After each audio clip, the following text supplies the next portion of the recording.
For years now, the anti-Israel movement has been a mainstay presence on college campuses around the nation.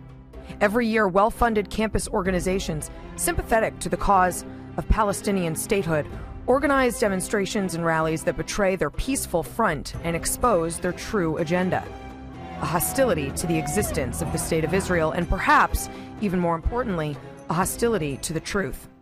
Last semester, chairman of the Penn State Young Americans for Freedom, Sam Settle, had seen enough.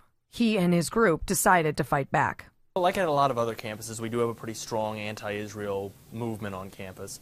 It tends to manifest itself more in sort of disruptive behavior, and so we thought it was important to have a demonstration in order to sort of showcase the other side of the story and point out some of the misconceptions about Israel. Across the country, on the campus of UCLA, the Bruin Republicans, led by then-chairman Lydia Mazurik, also decided it was time to push back against the lies and slanders against Israel.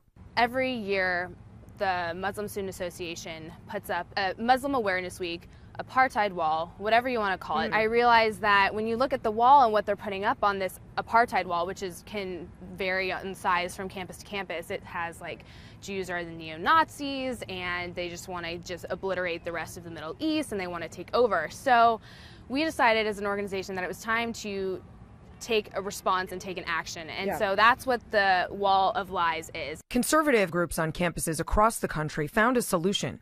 It was called the Palestinian Wall of Lies. The wall offers responses to the 10 lies most often perpetuated by opponents of Israel. We had been interested in finding a way to combat what we feel are Islamist presences on campus, and a group that we'd worked with in the past was the David Horowitz Freedom Center, and so we knew that they were doing this Wall of Lies campaign, and this seemed like a really good opportunity. We met up with David Horowitz in his Sherman Oaks office to discuss the David Horowitz Freedom Center's commitment to assisting pro-Israel groups on campuses. If you're in a political battle and you have one side and it's lying all the time and you don't say, look, this is just lies, you can't win. I was determined to put up a wall. These Palestine Awareness Weeks and Israel Apartheid Weeks have an Israel Apartheid wall. It is a monstrous lie, apartheid, yet this lie is funded by student activities funds. For Sam Settle and his Young Americans for Freedom organization, the reaction to the wall was instant. As soon as we put this wall up, I remember we had just gotten it set up. We'd been standing out there for about 30 seconds, and then these two students come by and just start hurling insults at us. It's fucking lies. It's what the media tells you guys, and you guys believe in this bullshit. Okay, so which specifically is a lie here? Israel occupies Arab Palestine? Oh no, it doesn't. It just exists in space, doesn't it? As it became gradually clear that he didn't have anything to say, he started demanding that we stop filming him, and we told him, no, we're not going to stop filming you because you're losing the debate. Stop recording this video, okay? No. Yeah, there we go. And then when he saw that he couldn't get the camera, he stormed away and tried to kick over our box of pamphlets. That's pretty good. What is this? Well, now, there we go. Across the nation at UCLA, the Bruin Republicans weren't faring much better. The pressure we received leading up to the event, and even the work that we had to take on after the event was over, was, I think, atypical if you were a liberal group on campus. Bruin Republicans' invitation for David Horowitz to speak on their campus turned out to be as great a lightning rod as the Palestinian Wall of Lies itself. MSA, the Muslim Student Association, sent a letter to our chancellor, the Chancellor Block of UCLA, expressing their concern that we were bringing David Horowitz to campus. They said that they were, quote, deeply affected. Their community was deeply affected by it. In the coming days and weeks, the Bruin Republicans came under assault, having a resolution passed against them by the UCLA Student Council. I found out about it in the newspaper afterwards, and I was like, this is great that they wanted to increase dialogue and have maybe co-programming between the groups. And then for them to pass a resolution misquoting Mr. Horowitz, and then there was no discussion whatsoever. Despite the pushback for Sam Settle and the Penn State Young Americans for Freedom, there were some positive results.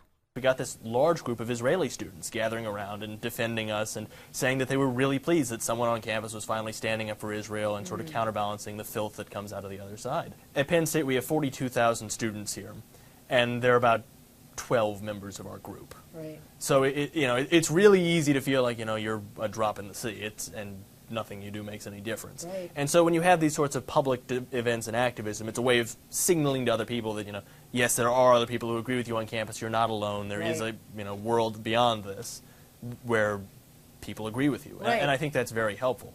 For Lydia Mazurek and the Bruin Republicans, a lesson has been learned. Conservatives have to know their facts. They do. And we have to be prepared and To defend. Right, prepared to defend. So when you come in and you want to present the other side, you not only have to present it, convince people that it's worth listening to, and then convince with unlimited amounts of evidence that it's the facts speak for themselves, and be prepared for all the challenges that will ensue. For David Horowitz and his Freedom Center, a promise to continue to help students willing to fight. The hardest part of a campaign to challenge the left is to find students who are willing to walk into the fire. Yeah. You got to find when some I find the students who students. walk into the fire, I want to erect these wall of lies. I want to take out ads in the very difficult. The campus papers are all controlled by the left, or most of them. They're incredibly bigoted. Their mindset is totalitarian. They want to suppress any difference of opinion or stamp it out. If they let it appear, it has to be ridiculed. Yeah. Those are the battles, and I'm going to do it again this fall. Great. Keep doing it.